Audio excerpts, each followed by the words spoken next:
Thank you, Professor Marwan Ghosn, for this elegant presentation as usual, and thank you for being with us virtually. Thank you very much. Yeah, you are welcome, sir. So to complete the picture, I have the honor and the pleasure to ask my professor, Professor Alaa Kandil, to come to give us the other part of the picture, those patients who didn't achieve the pathological complete response. What shall we do for them? Professor Alaa is a well-known figure and professor of clinical oncology, Alexandria University. The floor is all yours. Morning, everybody.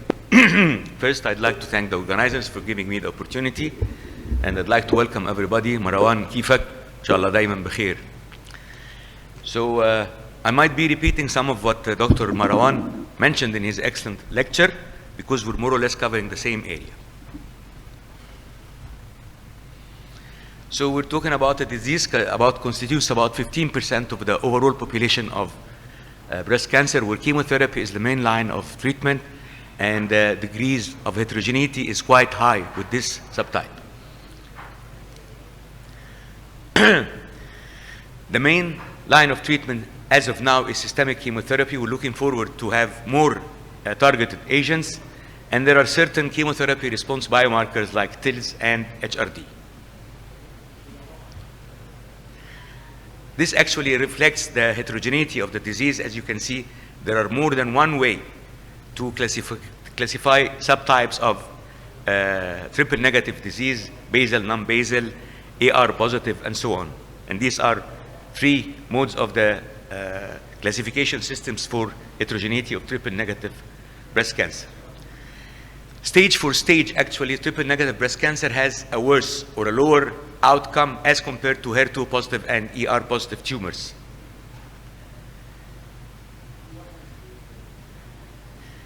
And for all of the above, neoadjuvant systemic therapy has become the standard of care for those patients, actually, namely to achieve complete pathological response, because patients who do achieve complete pathological response do much better as per the different meta-analysis, namely the Cortazar meta-analysis, which examined the importance of pathological CR in different breast cancer subtypes and its relation to the event-free survival and even overall survival. And you can see here, within triple negative breast cancer, achieving a complete pathological response is the best and of the most significance as compared to the HER2 and the ER positive tumors. And again, more and above, those patients who do not achieve, as per the curves you can see, who do not achieve complete pathological response and end with a residual disease with different degrees are the worst as compared to the ER and the HER2 positive disease. So you should do as much as you can to achieve complete pathological response. That means you have to improve the neoadjuvant you're doing. And you can do that by either dose intensification of the therapy or adding new drugs or extend the treatment duration. One of the very famous points of interest that we are all looking into, adding platinum in patients with triple negative. This is one of the very nice, neat, well-designed trials, GPAR-62, that added carboplatin in the neoadjuvant chemotherapy of patients with breast cancer. As you can see, this is the simple design of the trial, with or without, and clearly you have a higher complete pathological response when you add platinum to the systemic chemotherapy, including anthracycline and taxane. And that trial actually included patients with HER2, so you can see if you look at the disease-free survival for the all number of, or the overall population of the patients, including HER2 and triple negative, you don't see that real difference. But when you dissect the patients, you can see on the right-hand side that you have a better outcome by adding platinum in triple negative breast cancer. And you can see that actually more and more in this figure, which actually reflects the importance of platinum in those patients. For all of the above, we have different trials, as you can see, examining the addition of platinum to the neoadjuvant chemotherapy setting in triple negative breast cancer patients, more or less with a rate of success, an increasing pCR, however, with increased toxicity in those patients. And those regimens actually include under anthracycline, or as per the lower half or the lower third of the screen, you see non-anthracycline regimens. So you can do it either way. As already Dr. Marwan mentioned in his excellent presentation, adding immunotherapy did make a difference, and now we're learning more and more about adding immunotherapy in those patients. You see here that triple negative is an immunogenic tumor. As per the figure, you see more mutations in the triple negative cell as opposed to an EPR positive cell. So this means that it's more immunogenic, and immunotherapy would yield better data here. And even with the data, earlier data of the PD-L1, more PD-L1 even before immunotherapy leads to higher complete pathological response. And if, when you correlate that with the TILs, tumor infiltrating lymphocytes, you see that the highest percent of patients in terms of distant disease-free survival are those patients with high TILs and node negative, and the lowest outcome would be in patients with 4 or more positive nodes and low TILs. So TILs makes a difference in addition to other clinical pathological parameters in treating those patients. These are data from different trials examining durvalumab, atezo, pembro, and atezo again in the neoadjuvant fashion.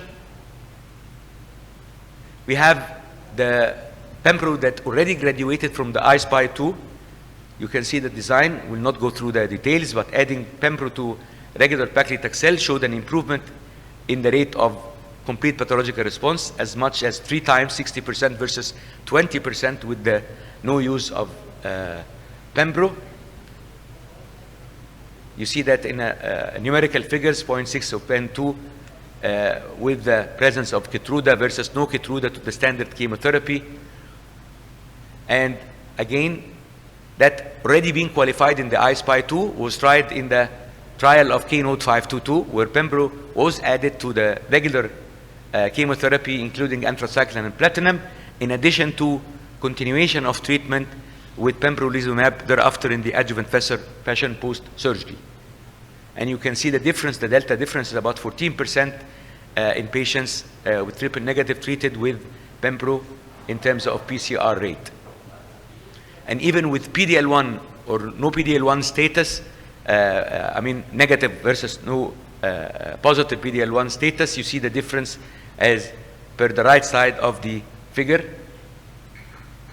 Again and again, in terms of event-free survival, patients receiving pembro in their neoadjuvant setting did better than the other patients. Atezolizumab was tried almost always in the same, but with nab-paclitaxel, unfortunately not with paclitaxel, that's the one we use in our country. And the data again is 16.5% difference in terms of better pathological complete response by adding atezo in the neoadjuvant setting. This is actually by PD-L1 status. Still, the difference is there, whether positive or negative. So, patients with residual disease after neoadjuvant chemotherapy have significant worse survival, particularly in the first 3 years. So, we have to do something about that. So, this is my side, patients who did not achieve complete pathological response. What should we do?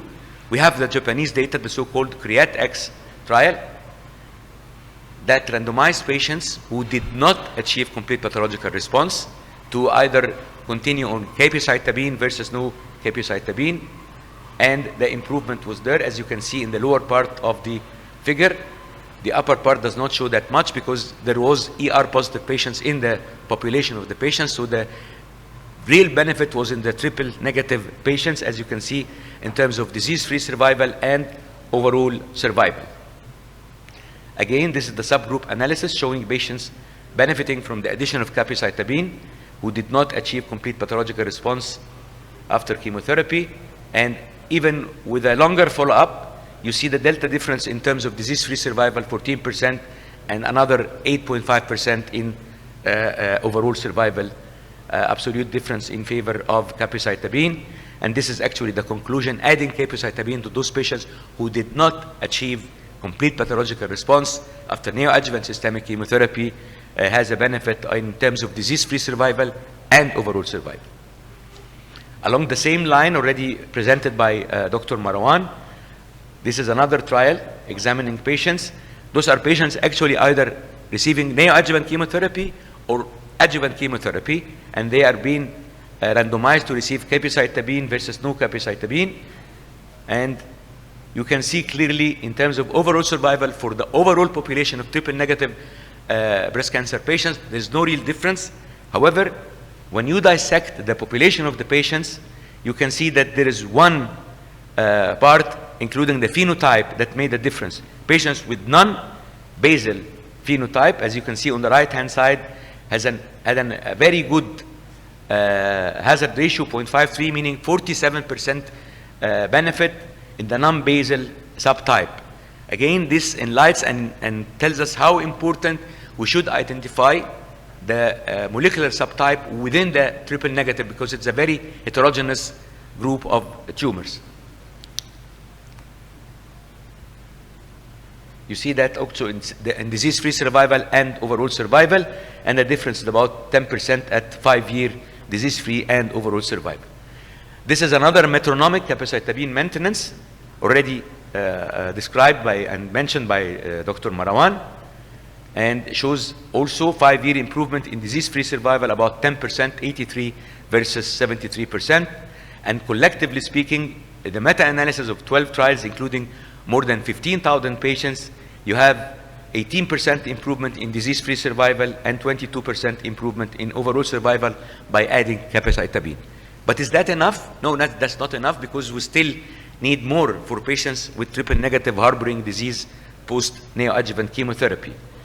So immunotherapy is being tried. We should be awaiting the results of adding atezolizumab with standard chemotherapy in patients with triple-negative disease. The same again with pembro, whether we should or we should not give pembrolizumab in patients post-neoadjuvant having residual disease. And we still have more than one question in managing patients in this setting. What's the impact of immunotherapy?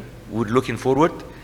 Capecitabine, should it be the only standard of care? Should carboplatin be, or platinum-based compounds added in addition to, or as another option other than capecitabine? Could that be concurrent to sequential capecitabine with and mentioning immunotherapy? What is the role of AKT inhibitors and PARP inhibitors in this setting?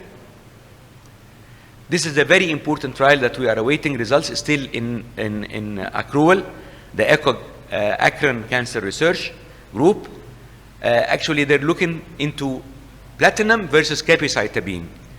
Should platinum also be one other standard of care in those patients who are not achieving complete pathological response? With a very long list of trials already taking place right now, we don't have results from which the platinum one I was talking about, and immunotherapy with different immune checkpoint inhibitors, we're still awaiting that. So what we should usually do in patients who are not achieving complete pathological response in breast cancer in general, we should examine all the prognostic factors and criteria we have, and we have chemotherapy, immunotherapy, HER2 targeted therapies, PARP inhibitors, anti-VEGF. These are all agents in our hands in different types of breast cancer. However, in triple-negative breast cancer treatment algorithm, within the red part, what we have in guidelines right now, if we have a residual disease, is adjuvant capecitabine, which is already mentioned clearly in the ASCO guidelines, telling us that the recommendation in patients with,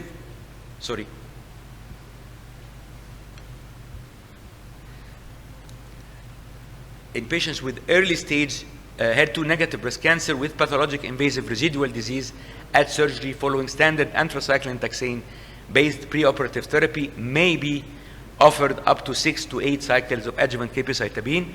The dose of capecitabine differs between here and there. In Japan, they go with high doses. Maybe in Europe and the USA and in our area, we'll go to lower doses according to the tolerance of the patients to capecitabine. Some trials will give only 650 milligrams or 850 milligrams from 6 to 8 months twice daily. Others would go for higher doses, but we are awaiting certain data to come. Thank you so much.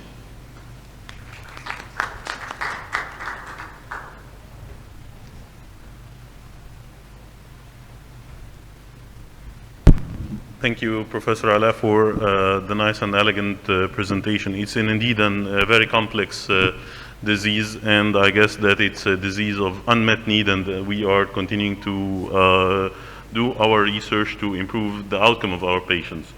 So with an intense pleasure, it's an honor to invite to give an insight about whether to escalate or de-escalate the treatment of triple negative in the neoadjuvant setting. Is the well-known. The reason for the continuation of this conference, despite all the situations that we have, thank you so much for keeping this activity and collecting us all. Professor Hisham Al-Ghazali, please welcome him. Thank you.